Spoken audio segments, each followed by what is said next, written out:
Oui, je crois avec certitude qu'il faut qu'on se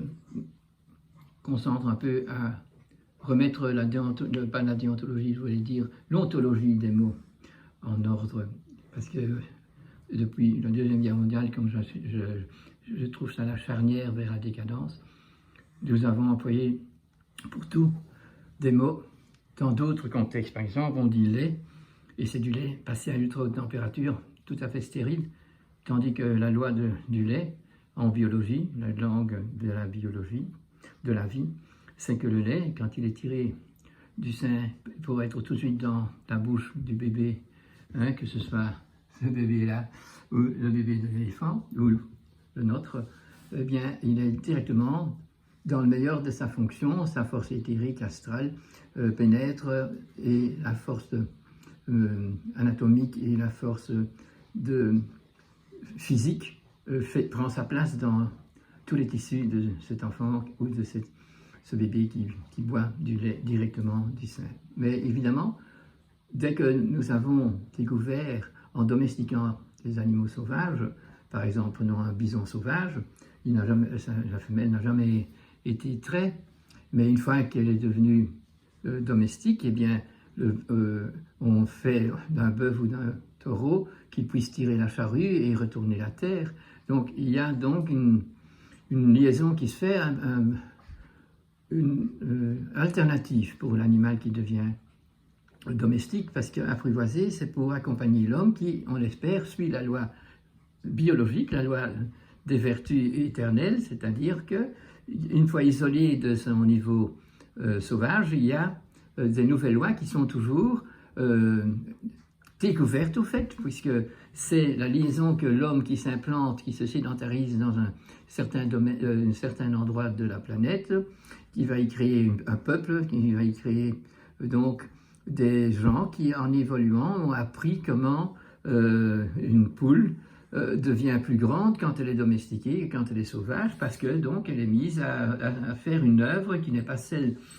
qui se fasse dans le sauvage et qui fait que les poules volent pour ne pas être prises par les renards et tout le reste, et que bon, il n'y a pas une prairie qui est localisée et qui fait que l'œuvre de la poule, une fois qu'elle est domestiquée, c'est pas de servir à donner des œufs et à donner de la chair, c'est simplement d'entretenir un milieu, un endroit qui est sain, qui se recycle et qui reste sain parce que cet oiseau qui a décidé de nous accompagner sur la terre a décidé de plus voler parce qu'il avait un ouvrage différent et son ouvrage, c'est possible de le faire que quand nous avons des petites fermes bien faites où nous avons des animaux comme des vaches, des moutons, des chèvres. Nous avons donc besoin d'avoir des prairies qu'on entretient grâce au fait que nous avons plusieurs animaux qui vont dessus. Il y a la vache, et alors bon, on arrive à un moment donné à voir que la vache donne plus de lait que son veau a besoin. Et donc ici, on a donc un rôle différent, une alternative au lait qui va devenir pas que des crêpes, et qui va devenir de la crème, et qui va devenir une culture gastronomique, mais qui procède d'une biologie et augmentée et associée biodynamique supérieure parce que on a découvert la crêpe et donc il nous faut du bon lait frais et on doit le faire avant 3 jours, sinon c'est foutu. Mais si on a vraiment une belle petite ferme qui nous donne vraiment tous les jours du lait, eh bien nous devons trouver un moyen de le métamorphoser d'une façon saine, et on le métamorphose à ce moment-là. En quoi? Eh bien, en fromage, en jeune fromage blanc, entier, qui n'a pas très longtemps, fromage beaucoup plus formé, du jeune, du plus vieux, et nous avons également la possibilité de faire du beurre et encore beaucoup d'autres choses, mais tout a suivi une loi biologique, écologique, une voie saine, sans conservants, sans produits toxiques dedans, puisque c'est la loi qui est transmise. On n'a même pas écrit, mais on a dû l'apprendre de papa ou du grand-père qui a bien expliqué comment il fallait faire. Donc de ce temps-là, il faut comprendre qu'il ne fallait pas être intelligent et avoir un discernement très haut, puisque si on avait du lait, c'était du bon lait. La vache n'habitait pas très loin, elle était dans un environnement sain, tout était sain, et donc ce n'était pas un problème. Mais aujourd'hui, il faut être vraiment dans la conscience et dans la connaissance, dans le discernement, parce que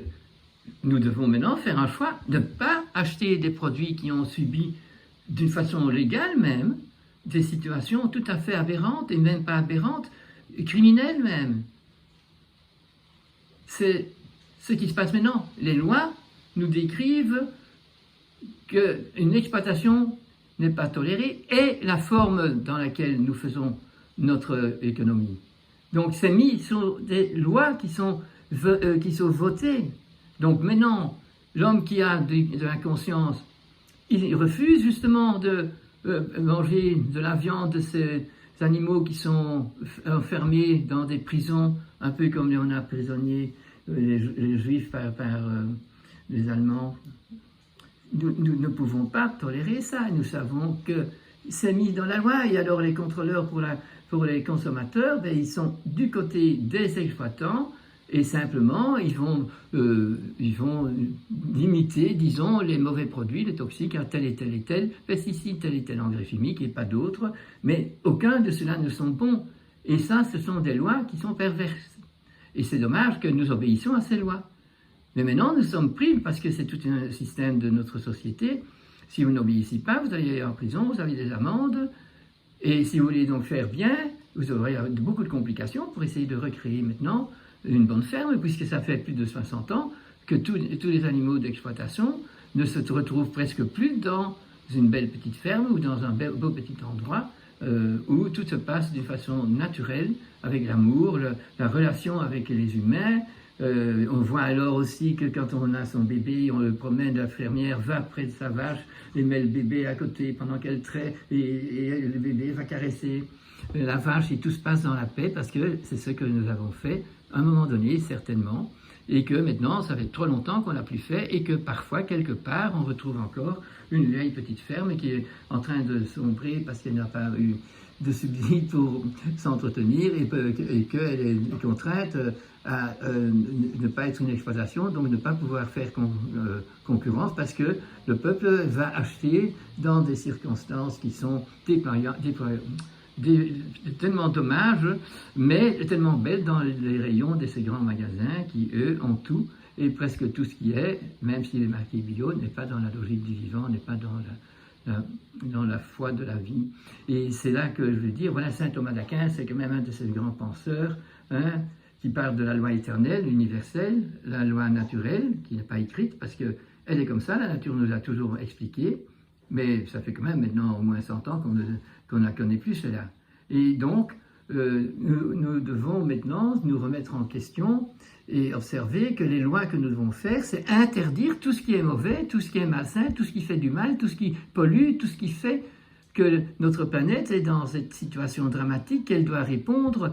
simplement avec tous ces virus, toutes ces maladies qui sont maintenant épidémiques partout, et dont, quand nos organismes dominants, avec un abus de pouvoir qui viennent contrôler même le boulanger, même la ferme bien sûr, ils contrôlent et ils vont exiger que pour pouvoir faire du pain, il vous faut une sorte de plastique, et il faut pouvoir travailler avec un Karcher, avec des produits qui sont insecticides, qui doivent tout rendre aseptisé. Et tout ça, c'est toxique pour la bonne vie. Et donc maintenant, on doit avoir des lois qui interdisent tout ça, plutôt qu'avoir des lois qui interdisent de faire tout ce qui est artisanal et tout ce qui est beau, et tout ce qui ne rapporte pas de la qualité, de la quantité nécessaire pour vendre sur la planète entière. Donc tout ce qui se vend partout n'est jamais bon quelque part. Et tout ce qui est bon quelque part peut être même pas adaptable à un autre endroit, mais il est bon quelque part quand même. Alors si vous le stérilisez pour le placer, ou si vous prenez les bananes d'une plantation de bananiers qui avant c'était des bananes sauvages, et vous les prenez, et après un mois le bateau arrive ici et les bananes commencent à mûrir et tout se passe bien parce que ce sont des fruits qui ont cette capacité-là. Donc on savait tout ça, mais non, une fois qu'on va dans l'exploitation, eh bien on met tout plein de bananiers autour, on doit mettre des engrais chimiques, on doit mettre des insecticides, des herbicides, tout plein de pesticides qui doivent, parce que la nature, elle répond aussi sur les plantes avec ce qu'on appelle la vermine, ce qu'on n'aime pas, quoi, les mouches et tout ça, et donc on doit mettre des produits pesticides parce que ces maladies viennent dire à l'homme, écoutez, arrêtez de faire comme vous faites, si vous avez mis des bananes à côté de ceci ou de cela d'autres arbres, eh bien vous n'aurez pas fait l'appel à ces insectes ou à ces parasites qui vous embêtent. Mais au lieu de prendre la leçon, ben, on est des exterminateurs et c'est légalisé, et donc on peut employer tout ça, et on est devenu tellement abruti qu'on survit, mais on n'est pas en bonne santé, et on n'a pas un bon moral, et on n'est pas fier de ce qu'on fait, quelque part. On est indifférent ou hypersensible, et on n'est pas au bon endroit, avec le cœur bien placé, le cerveau bien placé, en mettant les émotions et tout ce qui nous met dans l'excitation ou dans la peur, un peu sur le côté pour aller voir l'objectivité plus claire, l'objectivité pure, qui nous permet alors de relativiser les choses et donc d'être dans la disposition de sauver notre planète et d'être sauvé soi-même aussi. Ça, c'est les lois, on en parlera encore une autre fois, mais savoir aujourd'hui absolument que toutes les lois qui ont été décrétées et toutes celles qui viennent de s'être décrétées depuis notre crise ne sont pas des lois saines. Donc, on est obligé de les suivre parce que sinon on doit payer des amendes et on peut même être mis en prison. Mais elles ne ressemblent à rien et elles polluent d'autant plus et elles nous donnent une sensation absolue d'insécurité et on se sent vraiment maltraité, ou bien on trouve que ceux qui n'obéissent pas d'une façon absolue à ces décrets, eh bien c'est eux qui sont la cause de la mort de leur grand-père, puisque j'ai vu ça, des jeunes de 17 ans, quand je leur parle, et ils disent oui, mais je suis le seul de la famille qui va à l'école et donc il prend le tram, le bus, et que et ma grand-mère habite à la maison et je suis très malheureux, je pense toujours que je vais la contaminer et que je serai coupable si elle fait cette maladie. Je dis mais non, c'est pas du tout comme ça, les virus sont pas des... Non, il faut y penser, le virus il vient que quand on est prêt à le recevoir, c'est pas qu'il vient parce que vous avez embrassé votre grand-mère, hein. Non, si elle a une situation qui est en similitude avec ce que le virus vient faire ici, eh bien ça va se déployer, mais soyez content de lui donner 2 bisous en plus parce que si elle ne peut pas sortir, comme ça, vous racontez lui ce qui se passe dehors, faites les photos, faites tout ce qu'il faut pour lui donner de la joie, et plutôt que de mettre votre masque dans la maison et de parler derrière un plexiglas qui est aussi de la matière qui n'est pas noble. Donc on doit anoblir la planète dans tous les sens, et pour ça, il faut avoir conscience de ce qui se passe et faire les chemins d'apprentissage, de connaissances qui sont toujours à trouver quelque part et pas suivre les yeux fermés ces lois qui sont absolument corrompues aujourd'hui. Si on voit ça et si on a compris que la vache folle c'est fait par des scientifiques, que le Creutzfeldt-Jakob, c'est la suite de cette activité-là, et que le prix Nobel de la science, d'avoir pu mettre en marche sur la Terre des prions, dont on ne parlait jamais, eh bien, sont arrivés. Mais ça, c'est à cause d'un comportement pervers de l'humanité. Et si on a repéré que pour ne plus avoir de prions, eh bien, on doit mettre les animaux dans d'autres circonstances. On ne peut pas donner une alimentation qui est faite industriellement, et surtout pas, on ne va pas donner à des vaches des déchets de moutons. Non, dans la loi naturelle, qui ne doit pas être écrite, on sait que le cannibalisme n'est pas, à part, voilà, c'est ça justement, les poules et les cochons ont un ouvrage, dès qu'il y a un congénère ou un cadavre, ben, il faut le bouffer pour le refiler dehors, pour qu'il soit recyclé, qu'il n'y ait pas l'attrait d'animaux, de maladies, de peste et de tout ça. Donc il y a une hygiène de vie, un recyclage qui se passe, et tout ça, il faut le réétudier. C'est la loi naturelle, c'est l'étude de la nature, mais pas faire une étude qui part d'aujourd'hui, puisque nous voyons des comportements au Kenya et dans les pays où nous avons des places où on met des animaux sauvages et des milliers de gens viennent tous les jours s'y promener. Eh bien, on ne peut pas dire que ça c'est la biologie normale de ces animaux. On voit des comportements tout à fait différents que quand on lit ce que les explorateurs du siècle passé, du siècle avant, ont décrit comment les lions vivent et comment... Eh bien non, ils vivent tout à fait différemment. Ils ont dû dégénérer comme nous, parce qu'ils ne savent plus migrer, puisque partout il y a des réserves, et les réserves c'est comme ici, on doit mettre nos vieux dans des réserves pour vieux, des salles d'attente de la mort, et maintenant avec les nouvelles réglementations, on les met, on les verrouille comme on a verrouillé nos cochons sur du béton, avec des choses qui ne sont pas bonnes à manger, et sans la relation avec la terre, avec leur but existentiel, l'œuvre qu'ils doivent accomplir avec l'homme. Donc c'est vraiment méditer qu'on doit faire pour savoir, trouver un moyen de déjà aujourd'hui commencer à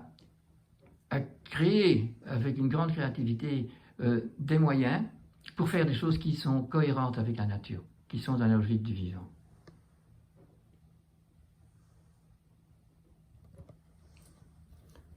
Je vous remercie. Il est vraiment temps d'y penser et de pouvoir faire ce discernement entre ce qui est juste et ce qui n'est pas juste. Alors, c'est sûr qu'on doit avoir encore beaucoup d'abnégation pour pouvoir supporter ça sans devenir malade non plus. Et garder cette confiance dans la vie et pas de faire de faux espoirs, parce que si on continue comme occupé, ça ne va pas. Mais être dans la vraie espérance, parce que le monde universel, la création ne nous lâche pas. Toute la nature est toujours prête, c'est nous qui l'interprétons mal et qui osons la démolir, qui osons l'attaquer et la nommer méchante, le virus est méchant, la bactérie est méchante, mais on ne voit pas qu'il y a sans bactéries, on n'aurait pas de fromage non plus. Aïe, aïe, aïe, qu'est-ce qu'on est devenu bête. Et on est des bêtes. Un animal n'est jamais bête comme nous. Il est animé par son anima, par son âme, et donc il exécute, il fait comme il doit faire. Et maintenant, à cause de l'homme, il en est empêché, et donc il subit des souffrances énormes et des maladies graves. Mais comme on les abat, c'est le jour de leur délivrance, et nous, on mange alors ces choses-là. Et on prend ces légumes-là aussi. Et on pêche plus les poissons, on les a mis aussi dans des centres non écologiques. Voilà, pensons-y. Ah oui, je suis en train de me regarder. Pardon. Terminons-en aujourd'hui à une petite lecture de saint Thomas d'Aquin dans son avant-propos sur les lois. Une définition de la loi naturelle. La loi naturelle, ou loi non écrite, est définie par saint Thomas comme une participation de la créature raisonnable, l'homme, à la loi éternelle. Et la loi éternelle est, selon lui, la raison de la divine sagesse, en tant qu'elle dirige tous les actes et toutes les motions. On admirera d'autant plus l'imposante concision de ces définitions lorsqu'on saura quels tâtonnements les ont précédés depuis l'Antiquité et la confusion qui règne depuis 3 siècles à ce propos. Dès qu'on sépare la loi naturelle de la loi éternelle, la loi naturelle perd peu à peu toute signification. La loi éternelle dont il est question ici est connue par la raison, que la révélation vient conforter, mais non pas rendre inutile. Il en résulte que la loi naturelle, comme participation à la loi éternelle, est accessible à tous, croyants ou non croyants,